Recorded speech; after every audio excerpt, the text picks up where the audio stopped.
एक बार श्रीपुर गांव में 3 युवक रमेश, सुरेश और हरीश थे। उन्होंने अपने गांव में 10वीं कक्षा तक पढ़ाई की और कस्बे में डिग्री पूरी की। एक दिन वो तीनों एक रेस्टोरेंट में गए। रमेश बोला, कैसे हो? इसके बाद क्या करना चाहते हो? मैं शहर जाकर नौकरी ढूंढना चाहता हूँ। तुम क्या करोगे सुरेश? मैं नौकरी करना चाहता हूँ और आराम से एक सुरक्षित जिंदगी बसर करना चाहता हूँ। मैं तो इसी गांव में रहूंगा और अपने पिता की 2 एकड़ जमीन पर खेती करूंगा, क्योंकि मेरे पिता बीमारी के कारण जमीन पर खेती करने में असमर्थ हैं। इस बीच उनका ऑर्डर किया हुआ खाना आ गया। वेटर ने उन्हें परोसा और चला गया। उन्होंने खाना शुरू कर दिया और बातें करते जा रहे थे। मैं अब और नहीं खा सकता, मेरा पेट भर गया है, तुम लोग खाओ। और मेरा पेट तो फुल हो चुका है, लगता है जरा से ज्यादा खा लिया। फिर बचे हुए खाने का क्या करें? कुछ नहीं, छोड़ दो, वेटर फेंक देगा, फिक्र ना करो। देखो सुरेश, हम ऐसा बोल सकते हैं क्योंकि हमें तो रोज खाना खाने को मिलता है, लेकिन बहुत से लोग दिन में एक बार भोजन खोजने के लिए भी मारे मारे फिरते हैं। हाँ रमेश, कई लोग कुपोषण की शिकार हैं क्योंकि उन्हें खाने के लिए भोजन नहीं मिलता। अच्छा होगा अगर हम बचे हुए खाने को किसी और को दे दें, इसे पैक करवा लेते हैं। तुम्हारी बात में दम है दोस्त, पैक ही करवाते हैं। और उन्होंने बचा हुआ खाना पैक किया और उसे सड़क के किनारे बैठी एक बूढ़ी औरत को दे दिया। रास्ते में रमेश ने कहा, इसी तरह क्या ये अच्छा नहीं होगा अगर हमारे जैसे खाने के बाद खाना छोड़ने वाले ग्राहक अपना भोजन ऐसे लोगों को दे दे जिन्हें खाने के लिए एक एक दाने के लिए संघर्ष करना पड़ता है? हरीश और सुरेश ने कहा, तुमने जो कहा वो सच है। कुछ दिनों के बाद हरीश और सुरेश नौकरी खोजने के लिए शहर चले गए, लेकिन रमेश ने गांव में अपने पिता की जमीन पर खेती शुरू कर दी। 5 साल बाद वो शहर में हरीश और सुरेश से मिलने गया। शहर पहुंचते ही रमेश को लंबे सफर की वजह से भूख लगी तो वो एक रेस्टोरेंट में गया। मेन्यू में पकवानों की कीमत को देखते हुए वो बिना खाए ही बाहर आ गया। जब वो सड़क पर चल रहा था तो उसने पाया कि लोगों का एक समूह एक जगह पर इकट्ठा है। इतने सारे लोग इकट्ठा हैं क्यों? ये एक फूड ट्रक है सर। वे खाने के बाद कई लोगों से बचा हुआ भोजन एकत्र करते हैं। उस फूड ट्रक को देखकर रमेश बहुत खुश हुआ और उसे अपने दोस्तों के साथ चर्चा किए हुए फूड ट्रक का आइडिया याद आया। जब वो उन लोगों के साथ उस फूड ट्रक में खाना खाकर सड़क के किनारे टहल रहा था, तभी हरीश ने कार से रमेश को देखा। अरे सुरेश, वो जा रहा आदमी हमारे रमेश जैसा दिखता है। हाँ, वो हमारा सुरेश ही है, कार उस तरफ ले लो। हरीश ने कार घुमाई और रमेश के पास जाकर रुक गया। गाड़ी में हरीश और सुरेश को देखकर रमेश बोला, हरीश, सुरेश, मैं तुमसे ही मिलने शहर आया हूँ। ओह, तो तुमने हमें पहले बताया क्यों नहीं, फोन क्यों नहीं किया? मैंने सोचा कि सरप्राइज दूंगा। What a pleasant surprise। रास्ते में रमेश ने कहा, याद है हम एक बार एक रेस्टोरेंट में गए थे और बचे हुए भोजन को एक बूढ़ी महिला को दिया था। आज मुझे एक फूड ट्रक दिखा जिसके माध्यम से लोग बचा भोजन भूखे लोगों को खिला रहे थे। और वे घर पहुंच गए। वहाँ पर रमेश को एक फूड ट्रक दिखा। अरे ट्रक यहाँ? तो क्या वो तुम दोनों ही हो जो इस फूड ट्रक का इंतजाम करते हो? और खुशी से उसकी आंखें भर आईं। हाँ रमेश, उस दिन तुमने जो कहा था वो हम भूल नहीं पाए। हमने इन 5 सालों में बहुत कमाया। हमने इन फूड ट्रक्स को उन्हीं पैसों से खरीदा है और ये इंतजाम किया है। अगर किसी के यहाँ खाना बचता है तो इन ट्रक्स को वो लोग कॉल करते हैं। देखो, तुम्हारा ये नोबल आइडिया कितने लोगों की भूख को संतुष्ट कर रहा है। रमेश ने फौरन हरीश और सुरेश को कसकर गले लगा लिया। सरकार ने हरीश और सुरेश की प्रशंसा की और उन्हें सर्वश्रेष्ठ सेवा पुरस्कार से सम्मानित किया। कुछ कदम अकेले चलकर दिखाओ, अपने आप अच्छे काम में लोग 7 कदम मिलाते हैं। एक बार की बात है, समुद्र किनारे एक गांव में एक मछुआरा रहता था। एक दिन जब वो मछली पकड़ने गया, उसने अपने जाल में एक मछली पकड़ी। वो उस मछली को लेकर घर आ गया। उसने वो मछली अपनी पत्नी को दी और पकाने के लिए कहा। मछली काटते वक्त मछुआरे की पत्नी को उसके पेट के अंदर एक हीरा मिला। इस मछली को पकाओ नहीं और इसे नमक में रखो। मैं इस हीरे को शहर में बेचकर ढेर सारा पैसा कमाऊंगा। ऐसा कहकर वो मछुआरा शहर चला गया, लेकिन रास्ते में उसे कुछ संदेह हुआ। हीरे को बेचना इतना आसान नहीं था।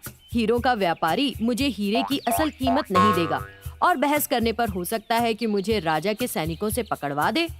इससे पैसा तो मिलेगा नहीं, जेल की कैद और भुगतनी पड़ जाएगी। इसलिए मछुआरे ने उस हीरे को राजा को उपहार स्वरूप देने की सोची। बदले में राजा जो देगा उसी में संतुष्टि कर लूंगा। इस ख्याल के साथ वो सीधा राजा के महल गया। तुम्हें महल के अंदर क्यों जाना है? मैं महाराज से मिलना चाहता हूँ। राजा तुम जैसे लोगों से मिलेंगे क्या? मछुआरा बहुत दुखी हो गया और सोचता हुआ बोला, मुझे राजा से किसी भी कीमत पर मिलना है। मैं उनसे किसी चीज की मांग नहीं करूंगा, बस उन्हें एक चीज देकर लौट जाऊंगा। लेकिन सैनिक ये जानने पर अड़ा था कि मछुआरा राजा से क्यों मिलना चाहता है। उसने कहा, देखो भाई, अगर मैं तुम्हें महल में जाने दूंगा तो मुझे सजा मिल सकती है।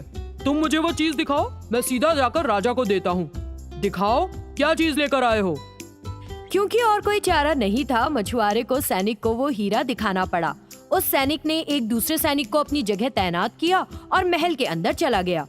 कुछ देर बाद वो रेशम के कपड़ों के साथ आया और मछुआरे से बोला, हीरे के बदले में राजा ने तुम्हें ये रेशम के कपड़े तोहफे में दिए हैं। मछुआरा निराशा से बोला, क्या राजा ने बस यही तोहफा दिया है, इसके अलावा कुछ नहीं दिया?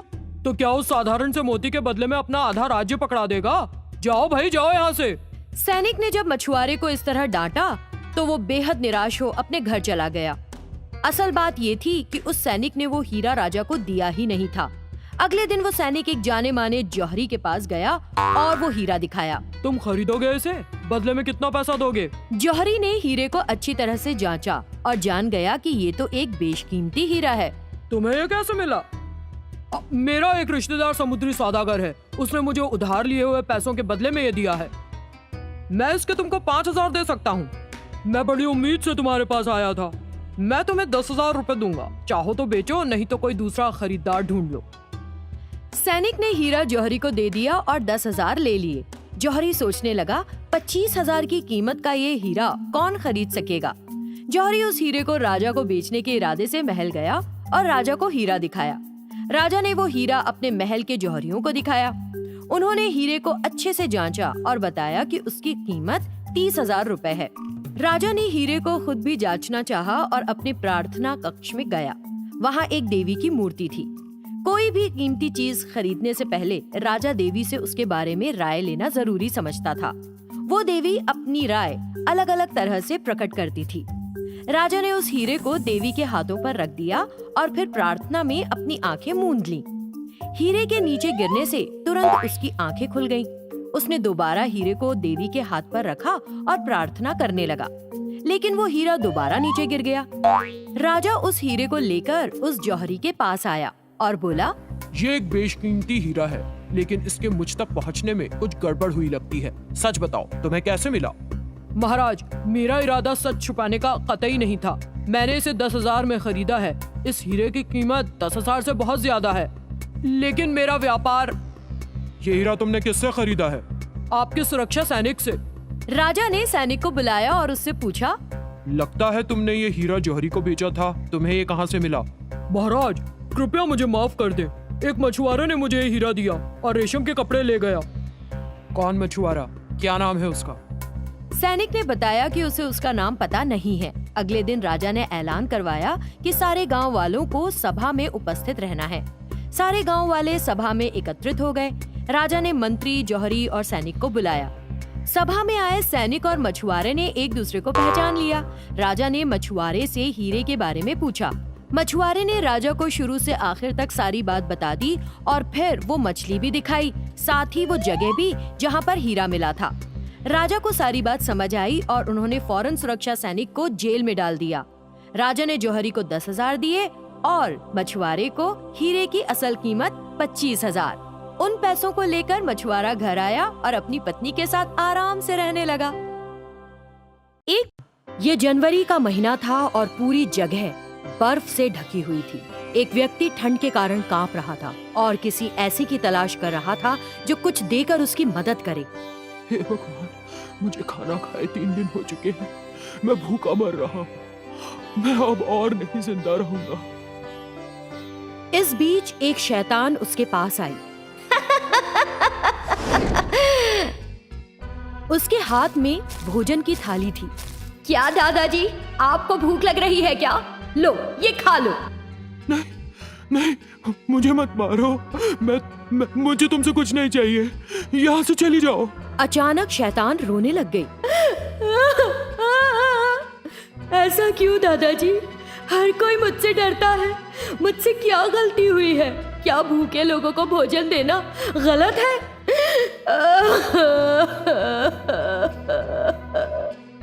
वो व्यक्ति समझ गया कि वो एक दयालु शैतान है। रो मत, मनुष्य शैतान से डरते हैं। उस डर की वजह से मैंने ऐसा कहा। मुझे माफ कर दो। तुम एक दयालु शैतान दिखती हो। कौन हो तुम? तुम्हारे हाथ में क्या है? आप पहले खाना खा लीजिए, मैं अपने बारे में आपको बाद में बताऊंगी दादाजी। वो व्यक्ति जो 3 दिन से भूखा था, उसने मानो खाना खाया नहीं बल्कि निगल लिया। बहुत बहुत धन्यवाद। मुझे खाना खाए 3 दिन हो चुके थे। लग रहा था कि मर ही जाऊंगा। तुमने खाना देकर मुझे जीवन दान दिया है। हमेशा खुश रहो। शांत हो जाओ दादाजी, चिंता मत करो। मैं तुम्हारे लिए हूँ यहाँ। जब भी तुमको भूख लगेगी मैं खाना दे दूंगी। मेरे अपने 2 बेटे हैं, लेकिन उन्होंने मेरी सारी संपत्ति ले ली और मुझे सड़क पर छोड़ दिया।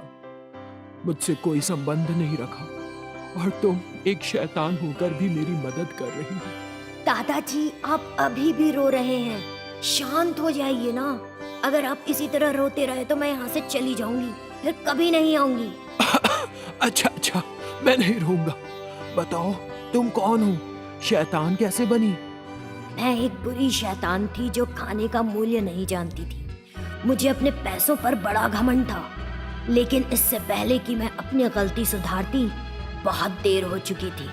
मेरा जीवन खत्म हो गया। मेरा नाम अमृता था। मेरे पिता का नाम विजय और माता का नाम कविता। बहुत अमीर थे हम। मैं अपने माँ बाप की इकलौती बेटी थी। उन्होंने मुझे बेहद लाड प्यार से पाला। मैं एक बिगड़ैल लड़की बन गई। अमृता बेटा, मैंने खाना परोस दिया है, आओ और खाओ। मुझे नहीं चाहिए। मैं इस तरह थाली फेंक दिया करती थी, लेकिन मेरे माता पिता ने मुझे ऐसा करने पर डांटा नहीं। मुझे अनुशासन नहीं सिखाया। मुझे भिखारियों और गरीब लोगों से नफरत थी। ऐसे लोगों के पास आने पर मैं मुंह फेर लेती थी और उन पर चिल्लाती थी। कुछ सालों बाद मैंने अपनी पढ़ाई पूरी कर ली। एक दिन मैंने अपने पिता से कहा, पिताजी, मैंने अपनी पढ़ाई पूरी कर ली है। मैं लंदन जाऊंगी और वहां उच्च शिक्षा पूरी करूंगी। आप क्या कहते हैं? अच्छा विचार है, लेकिन इसे अपनी शादी के बाद करना, अगर तुम्हारा पति से सहमत हो। पिताजी, मैं इतनी जल्दी शादी नहीं करना चाहती। मैं आगे पढ़ना चाहती हूँ।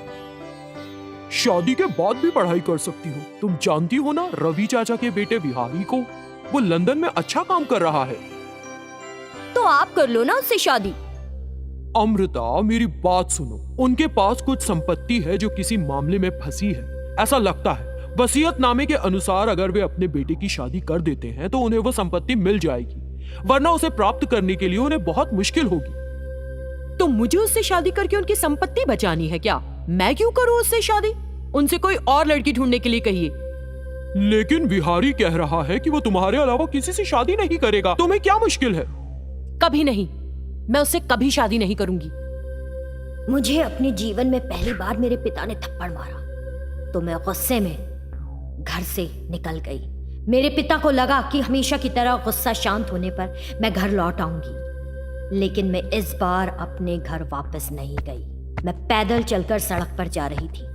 मुझे भूख और प्यास लगने लगी। उस समय मुझे खाने का मूल्य समझ में आया। मुझे अपने पैसे पे बहुत गर्व था ना।